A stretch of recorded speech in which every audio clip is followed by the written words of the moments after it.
जय श्री राधे कृष्ण। आप सभी का हमारे YouTube चैनल पे बहुत बहुत स्वागत है।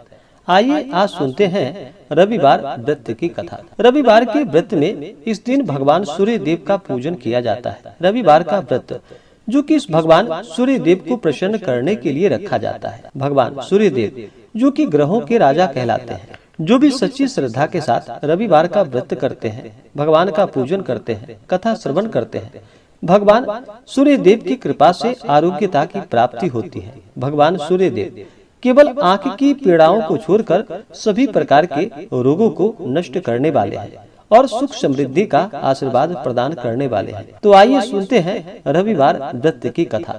तो बोलिए प्रेम से भगवान सूर्य देव की जय। बहुत समय पहले की बात है कि एक बुढ़िया थी। उस बुढ़िया का नियम था कि वह प्रति रविवार को सवेरे ही स्नान आदि कर घर को गोबर से लीप कर फिर भोजन तैयार कर भगवान को भोग लगाया करती थी। उसके बाद स्वयं भोजन ग्रहण करती थी। ऐसा करने से उसका घर अनेक प्रकार के धन धान्यों से पूर्ण था। भगवान श्री हरि की कृपा से घर में किसी भी प्रकार की कोई कमी नहीं थी और ना ही कोई विघ्न था और ना ही कोई दुख था। सब प्रकार से घर में आनंद था। इस तरह कुछ दिन बीत जाने पर उसकी एक पड़ोसन जिसकी गौ का गोबर वह बुढ़िया लाया करती थी, विचार करने लगी कि यह वृद्धा सर्वदा मेरी गौ का गोबर ले जाती है, इसलिए अपनी गौ को घर के भीतर बांधने लग गई। बुढ़िया को गोबर न मिलने से रविवार के दिन अपने घर को न लिप पाई, इसलिए उसने ना तो भोजन बनाया न भगवान को भोग लगाया और स्वयं भी उसने भोजन का एक अन्न भी ग्रहण नहीं किया। इस प्रकार उसने निराहार व्रत किया। रात्रि हो गई और वह भूखी ही सो गई। रात्रि में भगवान ने उसे स्वप्न दिया और भोजन न बनाने का कारण पूछा। वृद्धा ने गोबर न मिलने का कारण भगवान से कह सुनाया। भगवान ने कहा कि हे माता, हम तुमको एक ऐसी गौ देते हैं जिससे कि सभी इच्छाएं पूर्ण होती हैं, क्योंकि तुम हमेशा रविवार को गौ के गोबर से लीप कर भोजन बनाकर मुझे भोग लगाकर खुद भोजन ग्रहण करती हो। इससे मैं बहुत प्रसन्न हूँ और तुमको वरदान देता हूँ। निर्धन को धन और बांझन स्त्रियों को पुत्र देकर दुखों को दूर करता हूँ तथा अंत समय में उन्हें मोक्ष प्रदान करता हूँ।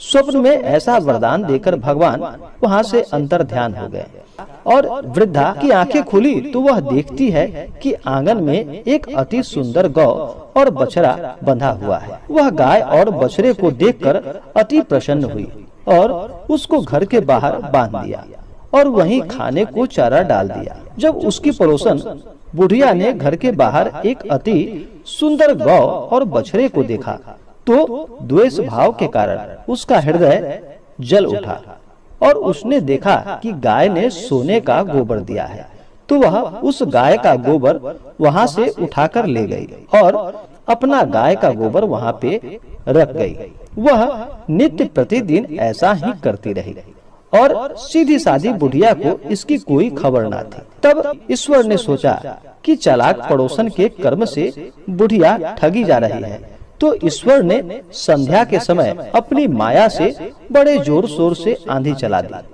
बुढ़िया ने आंधी के भय से अपनी गौ को भीतर बांध लिया और प्रातः काल जब वृद्धा ने देखा कि गौ ने सोने का गोबर दिया है तो उसके आश्चर्य का ठिकाना न रहा। वह प्रतिदिन गौ को घर के भीतर ही बांधने लगी।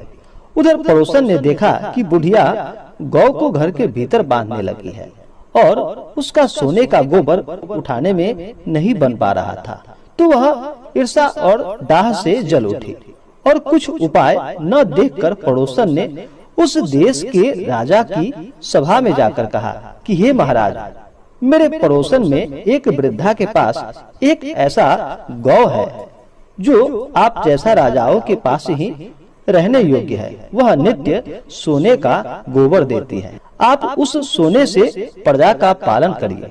वह वृद्धा इतने सोने का क्या करेगी?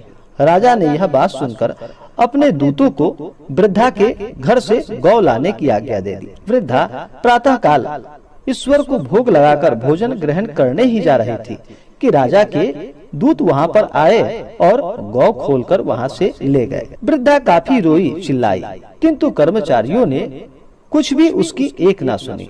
उस दिन वृद्धा गौ के वियोग में भोजन न खा सकी और रात भर रो रो कर ईश्वर से गौ को पुनः पाने के लिए प्रार्थना करने लगी। उधर राजा गौ को देखकर बहुत प्रसन्न हुआ, लेकिन सुबह जैसे ही उठा तो सारा महल गोबर से भरा हुआ दिखाई देने लगा। राजा यह देखकर घबरा उठा। भगवान ने रात्रि में राजा को स्वप्न में कहा कि हे राजा, गाय वृद्धा को लौटाने में ही तेरी भली है। उसके रविवार के व्रत से प्रसन्न होकर मैंने उसे इस गौ को प्रदान किया है। प्रातः होते ही राजा ने वृद्धा को बुलाकर बहुत से धन के साथ और सम्मान सहित उसे गौ बछड़ा लौटा दिया। उसकी पड़ोसन को बुलाकर उचित दंड दिया। इतना करने के बाद राजा के महल से सभी गंदगी दूर हो गई। उस दिन से राजा ने नगरवासियों को और सभी को आदेश दिया कि सभी मनोकामनाओं को पूर्ण करने वाला रविवार को इस व्रत को करे। व्रत करने से नगर के सभी लोग सुखी जीवन व्यतीत करने लगे। कोई भी बीमारी तथा प्रकृति का प्रकोप उस नगर पर नहीं हो पा रहा था। सारी प्रजा बड़ी सुख से रहने लगी और भगवान सूर्य देव का सभी भजन कीर्तन और व्रत करने लगे। हे भगवान सूर्य देव, जिस प्रकार आपने उस बुढ़िया पर अपना कृपा किया, हे प्रभु, आप अपने भक्तों पर इसी प्रकार से सदैव अपना कृपा दृष्टि बनाए रखना। जो भी आपका व्रत करे, जो भी आपके व्रत का कथा श्रवण करे, हे भगवान सूर्य देव, उसके घर को सभी प्रकार से सुखों से पूर्ण रखना। घर में हर प्रकार से धन धान्य भरा रखना। तो बोलिए प्रेम से भगवान सूर्य देव की जय। इसी प्रकार से जो भी भक्त, जो भी जातक सच्ची श्रद्धा के साथ, नियम और निष्ठा के साथ रविवार का व्रत करते हैं, भगवान सूर्य देव का पूजन करते हैं, इन्हें अर्घ्य प्रदान करते हैं, इससे भगवान सूर्य देव प्रसन्न होकर के आरोग्यता को प्रदान करते हैं तथा अपने भक्तों को मनोवांछित फलों को प्रदान करते हैं। रविवार के दिन चाहिए कि इस दिन सुबह उठकर नित्य क्रियाओं से निवृत्त होकर के गंगा नदी में या घर के नहाने के पानी में ही थोड़ा सा गंगा जल मिलाकर स्नान करना चाहिए। शुद्ध वस्त्र धारण करना चाहिए और सबसे पहले भगवान सूर्य देव को अर्घ्य प्रदान करना चाहिए।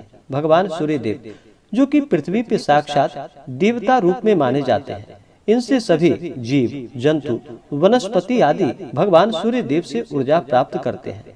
भगवान सूर्य देव को प्रसन्न करने के लिए जल में लाल चंदन और लाल पुष्प डाल करके भगवान सूर्य देव को अर्घ्य प्रदान करना चाहिए। अर्घ्य देते समय आप चाहें तो इन मंत्रों का जप कर सकते हैं। मंत्र ओम एहि सूर्य सहस्त्रांशु तेजो रासे जगतपते अनुकंपमान भक्त्या ग्रहणा अर्घ्य दिवाकर। इन मंत्रों के द्वारा भगवान सूर्य देव को अर्घ्य प्रदान करना चाहिए। यह अगर मंत्र बोलना संभव ना हो तो आप ओम श्री सूर्य देवाय नमः, श्री भास्कराय नमः, श्री दिवाकराय नमः, ओम घृणी सूर्याय नमः, इन मंत्रों का आप उच्चारण कर सकते हैं और भगवान सूर्य देव को अर्घ्य प्रदान करें। इससे लाभ की प्राप्ति होती है। जो भी रविवार का व्रत करते हैं उन्हें रविवार के व्रत में शुद्ध और सात्विकता का पालन करते हुए, धर्म का आचरण करते हुए इस दिन व्रत को रखना चाहिए और सूर्यास्त होने से पहले ही एक समय मीठा भोजन ग्रहण करना चाहिए। रविवार के व्रत में सूर्यास्त के बाद भोजन ग्रहण नहीं किया जाता है, तो इस बात का ध्यान रखें। अगर आप सूर्यास्त से पहले भोजन ग्रहण नहीं कर पाते हैं तो फिर अगले दिन जाकर के सूर्योदय होने के बाद ही भोजन ग्रहण करना चाहिए। नहीं तो सूर्यास्त से पहले एक समय मीठा भोजन ग्रहण करना चाहिए। रविवार के व्रत में नमक युक्त भोजन बिल्कुल भी ग्रहण नहीं करना चाहिए। इस दिन धर्म का आचरण करते हुए रहना चाहिए। जो भी व्रत धारक हैं उन्हें किसी के ऊपर क्रोध नहीं करनी चाहिए। अपने मन में किसी के प्रति ईर्षा या द्वेष का भाव नहीं लाना चाहिए। ब्रह्मचर्य का पालन करना चाहिए और फिर इस दिन व्रत को रखना चाहिए। इससे भगवान सूर्य देव प्रसन्न होकर के मनोवांछित फलों को प्रदान करते हैं। तो आशा करता हूँ कि यह जानकारी आपको अच्छा लगा हो।